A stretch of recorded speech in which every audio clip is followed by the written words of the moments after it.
बहुत बहुत स्वागत है आप सभी का आपके अपने YouTube channel Shukla study point में। मैं शिवम शुक्ला आप सभी दोस्तों का हार्दिक स्वागत करता हूं। दोस्तों, आज के वीडियो के अंतर्गत हम लोग बात करेंगे शिक्षा शास्त्र बीए प्रथम सेमेस्टर के चैप्टर 3 के बारे में और जानेंगे आखिरकार चैप्टर 3 से किस प्रकार के जो है इंपॉर्टेंट प्रश्न पूछे जा सकते हैं और चैप्टर 3 में क्या क्या चीज़ें आपको पढ़ना है। तो आपको बता दूं, ये मेरे हिसाब से कैटेगराइजेशन है, हमने आपको बताया था। इससे पहले जो है हमने पेपर का आपके नाम है शिक्षा की वैचारिक रूपरेखा बीए प्रथम सेमेस्टर नवीनतम शिक्षा नीति के अनुसार आपको पढ़ाने का प्रयास किया जा रहा है। इससे पहले 2 लेक्चर आपके हो चुके हैं, जिसमें हमने पहले लेक्चर के अंतर्गत प्राचीन भारतीय ज्ञान परंपरा के बारे में चर्चा करी।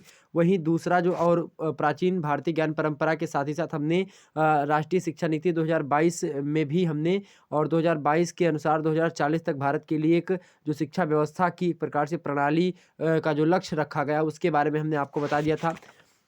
इसके साथ ही साथ हमने चैप्टर 2 के अंतर्गत शिक्षा के एक प्रकार से हमने अर्थ को समझा था। शिक्षा का प्राचीन अर्थ क्या होता है, शिक्षा का शाब्दिक अर्थ क्या था, शिक्षा का जो है हिंदी के अनुसार क्या अर्थ है, व्युत्पत्ति मूलक क्या अर्थ है, शिक्षा का एक प्रकार से जॉन डीबी ने क्या बताया और एडम्स महोदय ने क्या बताया, किस तरीके की शिक्षा जो है। एडम्स बताते हैं कि शिक्षा जो है किसकी है भाई, शिक्षा जो है वो 2 प्रकार की मतलब कि 2 मुखी होती है, जबकि जॉन डीबी त्रिमुखी बताते हैं शिक्षा को। इसी प्रकार से जो है एजुकेशन शब्द किससे बना है, क्या-क्या चीज़ें और शिक्षा का आधुनिक या फिर जो प्रचलित अर्थ है उसको भी हमने समझ लिया था।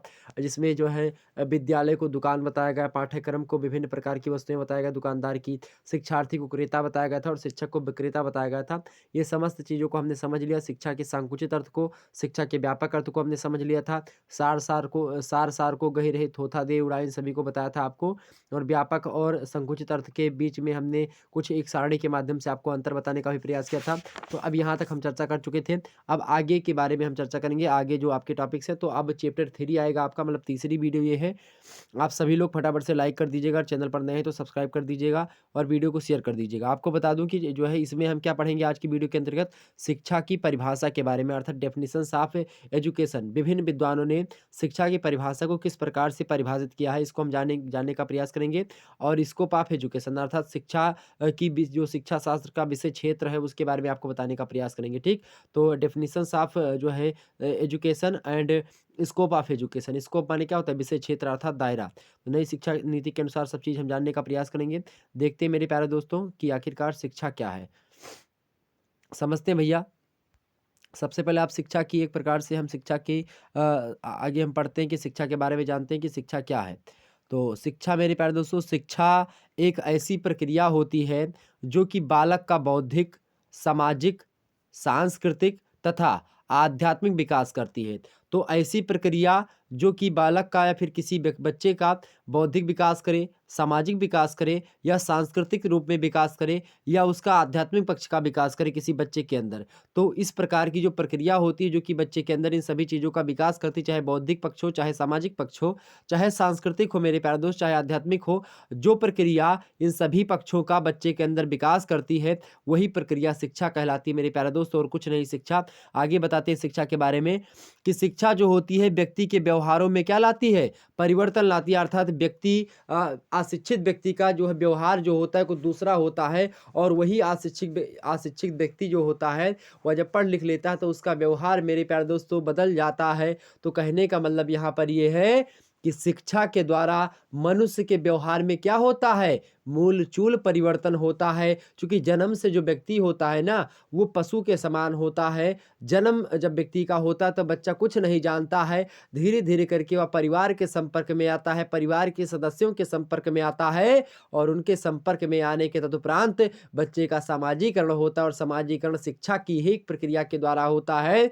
तो आपको बता दूं जो सोशलाइजेशन बच्चे का होता है, बच्चा क्या करेगा क्या नहीं करेगा, बच्चे को गाली देनी चाहिए नहीं देनी चाहिए, बच्चे को किसी को मारना चाहिए नहीं मारना चाहिए, चोरी करे तो अच्छी बात है बुरी बात है, इन सभी चीज़ों का ज्ञान जो होता है ये शिक्षा के द्वारा ही हम एक दूसरे को पहुंचा पाते हैं। संस्कृतियों का जो हस्तांतरण होता है, अर्थात जो संस्कृति जो कल्चर चली आ रही है, हमारी परंपरा चली आ रही है, इन सभी का जो विकास होता है एक पीढ़ी से दूसरी पीढ़ी में, ये शिक्षा के द्वारा ही होता है मेरे प्यारे दोस्त। शिक्षा एक प्रकार से एक ऐसी व्यवस्था जिसके माध्यम से हर एक पक्ष बच्चे का क्या होता है, मजबूत होता है, उनके व्यवहारों में व्यक्तियों के व्यवहारों में परिवर्तन आ जाता है। शिक्षा एक ऐसी प्रक्रिया होती है जिसके द्वारा, ओके, आगे समझते हैं।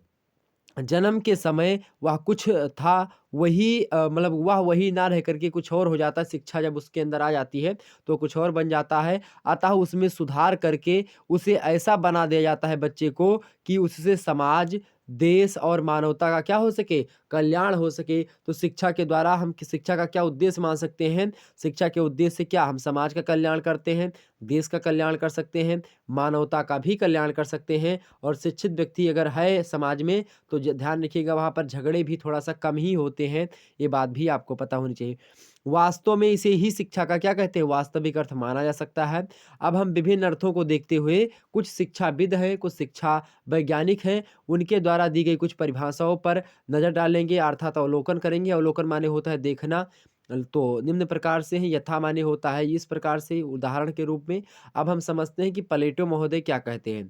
प्लेटो एक पाश्चात्य राजनीतिक विचारक भी रहे हैं और ये एक प्रकार से फिलोसोफर भी माने जा सकते हैं।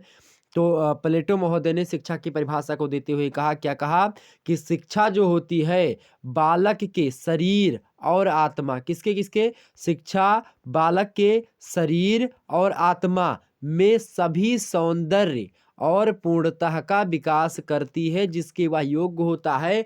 अर्थात शिक्षा ऐसा नहीं है जो व्यक्ति योग्य नहीं होगा उसके मतलब वो भी शिक्षा ग्रहण करता है तो उसके शरीर और आत्मा और शरीर में मतलब आत्मा में सभी सौंदर्य और पूर्णता का विकास उसके योग्यता के हिसाब से उसमें बढ़ेगा, ना कि सभी में बराबर बटेगा। जिस प्रकार से उसकी एबिलिटी होगी, उसकी योग्यता होगी एब्जॉर्ब करने की शिक्षा को, उसी हिसाब से शिक्षा उसके अंदर बढ़ेगी। उसकी आत्मा का विकास होगा, उसके शारीरिक विकास मतलब के तौर में आत्मा का विकास, उसके जो है चरित्र का विकास, उसके व्यवहार में परिवर्तन, कई प्रकार के परिवर्तन उसके एब्जॉर्बिंग क्षमता के अकॉर्डिंग आते हैं। ओके, आगे समझते हैं। तो ये बात प्लेटो महोदय कहते हैं। आगे आते हैं अरस्तू। अरस्तू को अरिस्टोटल अंग्रेजी में पढ़ा जाता है। तो अंग्रेजी में अरिस्टोटल ने कहा, क्या कहा? अरस्तू महोदय कहते हैं कि स्वस्थ शरीर में स्वस्थ मस्तिष्क का निर्माण शिक्षा ही होता है। अगर किसी स्वस्थ शरीर में स्वस्थ मस्तिष्क का निर्माण अगर हो जाता है तो वही शिक्षा होती है। आपका शरीर खूब ज़्यादा भोंदू है, खूब ज़्यादा आप गोलू मटोलू हो, मोटे हो, और लेकिन आपके पास जो है मस्तिष्क नहीं है, शिक्षा नहीं है, तो आप एकदम से क्या हो, एकदम से पगलेटे, मतलब कि कुछ नहीं आपका हो सकता। तो शिक्षा ही मतलब ऐसा ज़रूरी नहीं कि स्वस्थ शरीर में ही स्वस्थ मस्तिष्क का विकास हो। स्वस्थ शरीर कहने का मतलब मोटे व्यक्तियों का नहीं होता है। स्वस्थ माने कि जो है फुर्तबाज हो, ऊर्जान्वित हो, हर कार्य करने की क्षमता रखता हो, उसके अंदर ऊर्जा हमेशा भरी हो, वो व्यक्ति स्वस्थ होता है। और ऐसी व्यक्ति के पास तो स्वस्थ मस्तिष्क का विकास होता है, और जो स्वस्थ मस्तिष्क का विकास होता है वह शिक्षा के द्वारा ही होता है। यही बात अरस्तू महोदय समझाने का प्रयास कर रहे हैं। अगला प्रश्न आपके समक्ष है। अगले जो व्यक्ति हैं स्पेंसर। स्पेंसर महोदय कहते हैं कि जीवन के लिए तैयारी ही क्या है, शिक्षा है। जीवन के लिए तैयारी क्या है भाई, शिक्षा है। आप जीवन के लिए तैयारी करते हैं कि जीवन को हमको कैसे जीना है, तो वो जीने की तैयारी में शिक्षा जो होती है एक महत्वपूर्ण भूमिका निभाती है। तो वही बात बताते हैं स्पेंसर महोदय। आगे आते हैं हर्बर्ट। हर्बर्ट महोदय कहते हैं कि उत्तम नैतिक चरित्र का विकास ही शिक्षा होता है। अर्थात किसी व्यक्ति का नैतिक का उत्तम विकास हो जाए, उत्तम माने बहुत अच्छा विकास हो जाए नैतिक का। और कौन से नैतिक का, मोरल चरित्र, अर्थात मोरल जो एक प्रकार से आपका चरित्र होता है उसका अर्थात नैतिक चरित्र का विकास हो जाए। कैसा नैतिक चरित्र, तो उत्तम नैतिक चरित्र का विकास हो। और जब किसी व्यक्ति में उत्तम नैतिक चरित्रों का विकास हो जाता है तो वही शिक्षा होती है। अर्थात शिक्षा की प्रक्रिया के द्वारा ही उत्तम नैतिक चरित्र का विकास व्यक्ति के अंदर होता है। आगे देखते हैं आदिगुरु शंकराचार्य महोदय क्या कहते हैं शिक्षा की परिभाषा को देते हुए। आचार्य शंकराचार्य महोदय कहते हैं कि सा विद्या या विमुक्तये, अर्थात जिसका मतलब शिक्षा हुआ है जिसका परिणाम मुक्ति है। सा विद्या या विमुक्तये, विद्या हुआ चीज होती है जिसके द्वारा विमुक्ते मतलब मुक्ति मिलती है। सा विद्या या विमुक्तये। आगे देखते हैं। आगे आपका है उपनिषद। उपनिषदों में ही जो है शंकराचार्य ने सारी बातें, उपनिषदों में भी कहा गया क्या कि शिक्षा वह है जिसका परिणाम क्या होता है, मुक्ति होता है। अर्थात शिक्षा के द्वारा ही व्यक्ति मुक्ति को प्राप्त होता है, क्योंकि एक शिक्षित व्यक्ति ही अपने धर्म, अर्थ और काम की जो है पूर्ति करके मोक्ष की प्राप्ति के लिए तत्पर होता है। तो जीवन के पुरुषार्थों को चलाने के लिए, जीवन के पुरुषार्थों का की भूमिका निभाने के लिए समाज में या फिर आध्यात्मिक जो है रूप से, तो आपको क्या करना होगा, शिक्षित होना परम आवश्यक है मेरे प्यारे दोस्तों। आगे बढ़ते हैं। विवेकानंद महाराज ने क्या कहा, और इनको आपको सभी के सभी को जो है इन पर हमेशा से नाज होना चाहिए, भारतीय विवेकानंद जी के महाराज के ऊपर। विवेकानंद महोदय ने कहा, क्या कहा कि मनुष्य की अंतर्निहित पूर्णता की अभिव्यक्ति ही शिक्षा है। ऐसा नहीं कि आप जो है बहुत ज़्यादा जानकार हैं, अपनी जानकारी को बहिरे उड़ेल नहीं पा रहे, मतलब बहिरे दिखा नहीं पा रहे हैं, अपनी जानकारी जो अंदर आपके भरी हुई है उसको आप बाहर निकाल नहीं पा रहे हैं, तो आप शिक्षित, आप सही तरीके से नहीं हैं। तो वही विवेकानंद महाराज कहते हैं कि मनुष्य की जो अंतर्निहित पूर्णता होती है, मनुष्य की जो अंतर्निहित पूर्णता होती है, अर्थात शिक्षा को प्राप्त करके व्यक्ति जो होता है उसके अंदर जो एक प्रकार से ज्ञान डेवलप होता है, उस ज्ञान की अभिव्यक्ति अर्थात उस ज्ञान को जो है निकालना, उस ज्ञान को प्रसार प्रचार करना, उस ज्ञान का, वही क्या होती है, शिक्षा होती है। अर्थात आपके अंतर्निहित पूर्णता, मनुष्य की अंतर्निहित पूर्णता की अभिव्यक्ति ही क्या होती है, शिक्षा होती है। अर्थात जो मनुष्य के अंदर से जो उसकी अभिव्यक्ति होती है अंदर की, जो व्यक्ति बोलता है, अच्छी बातें बोला या बुरी बातें बोला, तो सब की सब क्या है, शिक्षा है। लेकिन शिक्षा सकारात्मक वे में बोली बोली गई बातों को हम ले सकते हैं, नकारात्मक बोली हुई बातों को हम शिक्षा नहीं कहेंगे जनरल वे में। ओके, आगे समझते हैं। अगले हैं महात्मा गांधी महोदय। महात्मा गांधी जी क्या कहते हैं भैया? महात्मा गांधी जी कहते हैं कि शिक्षा से मेरा तात्पर्य, मतलब कि जो है दिस इज माय ओपिनियन, मतलब महात्मा गांधी कहते हैं कि शिक्षा से मेरा तात्पर्य बालक के और मनुष्य के, बालक के और मनुष्य के, किसके किसके, शरीर, मन और आत्मा, बालक के और मनुष्य के शरीर, मन और आत्मा में निहित सर्वोत्कृष्ट शक्तियों के सर्वांगीण प्रकटीकरण से है।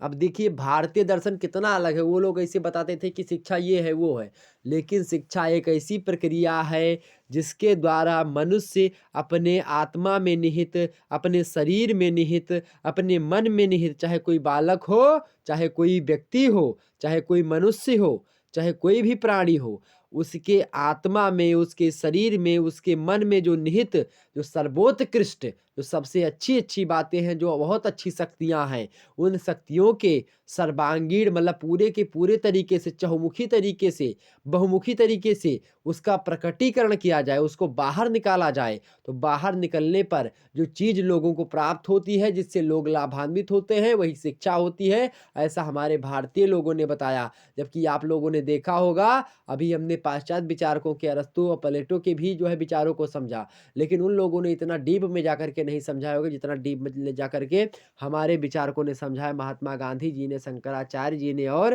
विवेकानंद महाराज ने बताया। तो ये था एक प्रकार शिक्षा की परिभाषा जो कि विभिन्न विद्वानों ने दी है। अब इसके विषय क्षेत्र पर थोड़ा सा हम चर्चा कर लेते हैं भैया, कि आखिरकार इसका विषय क्षेत्र हम कैसे जो है डिनोट कर सकते हैं। आइए समझते हैं विषय क्षेत्र।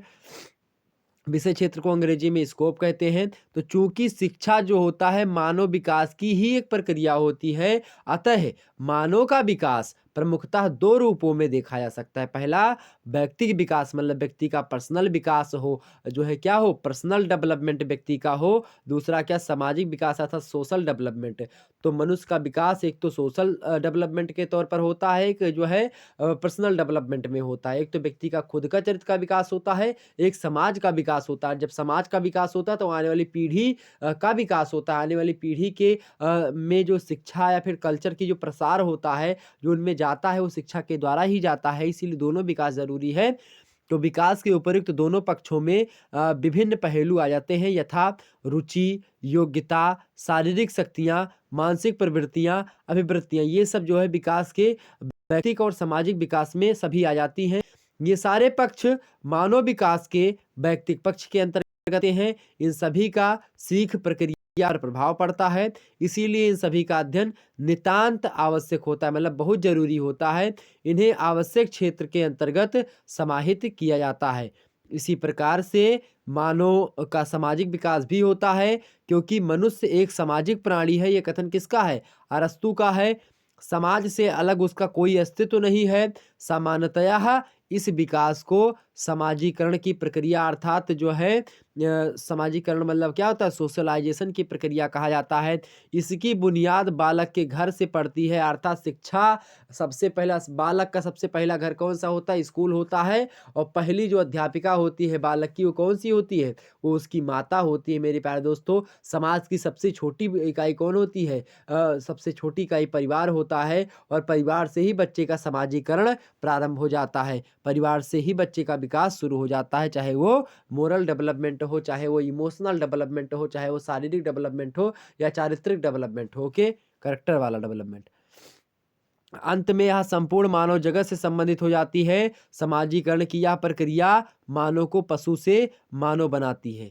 कहने का मतलब ये है कि जन्मजात्रः पशु भी समानः, मतलब जन्म से हर कोई व्यक्ति क्या होता है, पशु तो होता है, पशु के समान होता है। और ये भी कहा गया है कि बिना पढ़ा नर पशु कहावै, मतलब कि जो बिना पढ़ा लिखा जो इंसान होता है वह लगभग पशु के समान होता है। लेकिन पढ़ा लिखा, मैं कहने का मतलब ये नहीं किताबी तत्तू रोटा हो, पढ़ा लिखा मतलब कि समझदार हो, हर एक बातों को समझने लायक हो, चाहे वो पढ़ा हो चाहे ना हो। औपचारिक शिक्षा एक होती है, एक अनौपचारिक शिक्षा होती है। तो जो औपचारिक होती है स्कूल में जाकर के जो लोग पढ़ते हैं, अनौपचारिक होता है घर ही बैठ के सब कुछ पढ़ लिया। तो घर ही बैठ के पढ़ लिया और स्कूल नहीं गया तो उसको भी शिक्षित कहा जाएगा। ज़रूरी नहीं कि आपके पास जो है बीए एलएलबी की डिग्री हो तभी आप वकालत करें। बहुत सारे ऐसे लोग गाँव में पढ़े हैं कि इतना ज़्यादा कटाक्ष बोल देते हैं कि वकील वगैरह अगर उनके सामने आ जाएँ तो ऐसे-ऐसे जो है कटाक्ष रखेंगे, ऐसी-ऐसी बातों को बोल देंगे कि वकील के पास उनकी धाराओं गिनाने के जो है उनके पास जो है ज़ुबान नहीं बचेगी। तो ये गाँव के टैलेंट बहुत ज़्यादा ही होते हैं, तो उनको आप शिक्षित बोलेंगे, वो अशिक्षित नहीं है। अब आप ये मत सोचिएगा कि जो है सर जी ने कहा कि जो है बिना पढ़ा नर पशु कहावै, इसका मतलब जो गाँव के लोग पढ़े नहीं होते, कुछ व्यक्ति ऐसे होते हैं। तो गाँव के लोग बहुत ज़्यादा पढ़े लिखे होते हैं, कभी उनके पाले शहर के लोग अगर पढ़ जाते हैं तो बहुत ज़्यादा जो है दिक्कत में आ जाते हैं। बहुत ज़्यादा वो जानकार होते हैं, हर एक क्षेत्र में अनुभव होता है उनके पास। और अनुभव जो होता है शिक्षा का बहुत बड़ा एक प्रकार से पहलू होता है। अनुभव के द्वारा ही सीखना सबसे बड़ा अधिगम माना जाता है। ओके, अधिगम माने सीखना।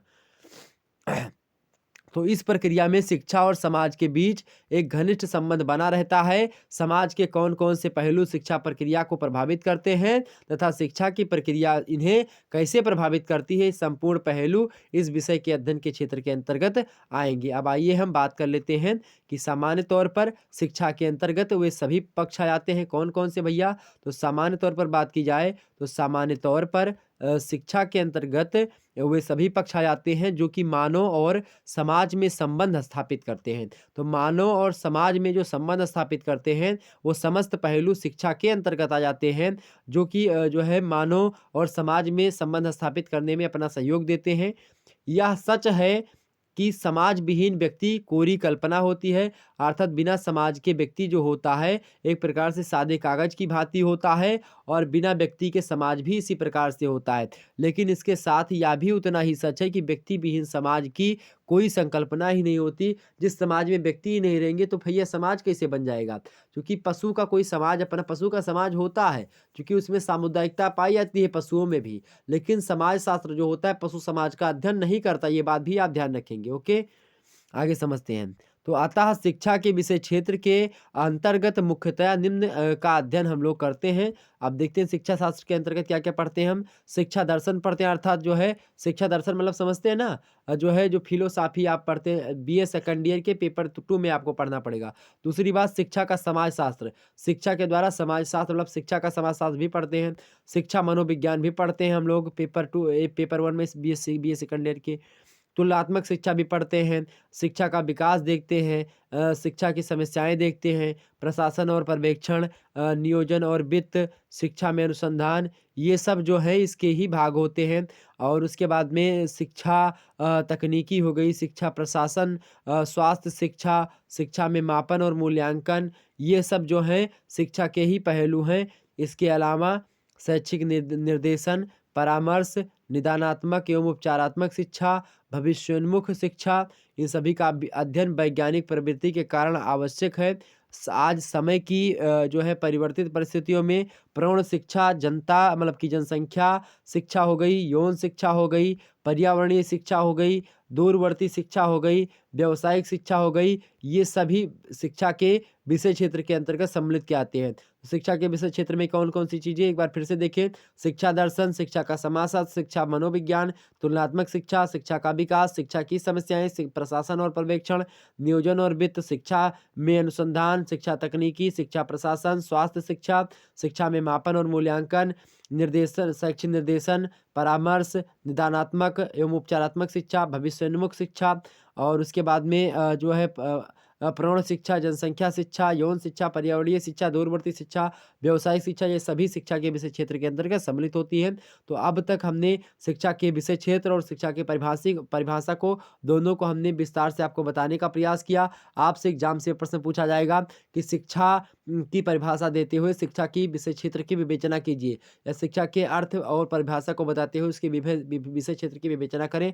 आप आसानी से, चाहे अति लघु उत्तरीय का प्रश्न पूछे, चाहे लघु उत्तरीय का पूछे, चाहे दीर्घ उत्तरीय का पूछे, आप बड़े ही आसानी से बता सकते हैं, कोई दिक्कत की बात नहीं है। तो इतनी बातें क्लियर होगी आपकी। तो शिक्षा के द्वारा मनुष्य के हर एक पक्ष का विकास होता है, चाहे सामाजिक पक्ष हो, चाहे भौतिक हो, चाहे राजनीतिक हो, चाहे उसका एक प्रकार से सांस्कृतिक हो या धार्मिक पक्ष हो, हर पक्ष का विकास जो होता है शिक्षा के द्वारा ही होता है। तो शिक्षा एक प्रक्रिया होती है और जिस प्रक्रिया के द्वारा व्यक्ति जो होता है पशु से मनुष्य की श्रेणी में आ जाता है। ओके, ये बात ध्यान रखेंगे। तो इतनी बात क्लियर हुई, सभी लोगों के समझ में आ गया। एक बार हमारे सभी भाई बंधु वीडियो को लाइक करेंगे, चैनल पर जो हमारे साथ नए हैं वीडियो को जो है लाइक करेंगे और चैनल को सब्सक्राइब करेंगे। सभी दोस्तों के पास वीडियो को शेयर कर दीजिएगा। सभी हमारे भाई बहनें जितने भी लोग देख रहे हैं 10-10 व्यक्तियों के पास वीडियो को शेयर करेंगे। एग्जाम से प्रश्न यहाँ से ऑब्जेक्टिव में भी पूछे जाएंगे और लिखित में तो एकदम से कन्फर्म मान लीजिए कि यहाँ से एक प्रश्न आना है तो आपका यह वीडियो आपको 10 नंबर दिलवाएगा। तो एक बार वीडियो को फिर से देख लीजिएगा। मिलते हैं फिर नेक्स्ट वीडियो में, तब तक के लिए जय हिंद, जय भारत। आप सभी का बहुत बहुत धन्यवाद हमारे साथ जुड़ने के लिए। इसी प्रकार से अपना प्यार दुलार बनाए रखिएगा। ठीक, धन्यवाद आप सभी का।